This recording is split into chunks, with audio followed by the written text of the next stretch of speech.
Peach കുറേ variety ഉണ്ട്. അതിൽ യെല്ലോ വെറൈറ്റിയാണ് ഇത്.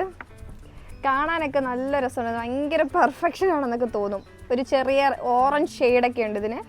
പുറമെ വെൽവെറ്റി ടെക്സ്ചറാണ്, ഇച്ചിരി വലിപ്പമൊക്കെ ഉണ്ട്. നമ്മൾ ആപ്പിളൊക്കെ കടിക്കത്തില്ല അതേ കണക്കാവും. ഈ പുറമെയുള്ള വെൽവെറ്റി ടെക്സ്ചർ ഇങ്ങനെ ചുണ്ടിലൊക്കെ കുത്തുന്നുണ്ട്.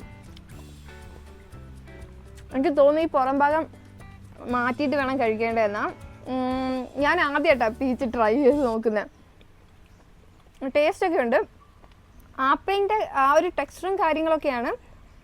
സ്വീറ്റാണ്, പിന്നെ ജ്യൂസി ഒന്നുമല്ല. എനിക്കിതിൻ്റെ കറക്റ്റ് ഫ്ലേവർ പറഞ്ഞു തരാൻ അറിയത്തില്ല, എനിക്ക് അങ്ങോട്ട് മനസ്സിലാവുന്നില്ല ശരിക്കും. ഈ പീച്ച് പൊതുവെ ഗോൾഡൻ ക്യൂൺ പീച്ച് എന്ന പേരിൽ അറിയപ്പെടുന്നത്. ഇത് സ്വിറ്റ്സർലാൻഡ് വെറൈറ്റിയാണ്. സ്വിറ്റ്സർലാൻഡ് ആദ്യമായിട്ട് കായ്ച്ച വെറൈറ്റി ഇതാണ്, അതുകൊണ്ടാണ് ഇതിനെ സ്വിറ്റ്സർലാൻഡ് വെറൈറ്റി എന്ന് പറയുന്നത്. കൈൻഡ് ഓഫ് പിയറും ആപ്പിളും കൂടെ ചേർന്നാലുള്ള ടേസ്റ്റ് ആയതിന്.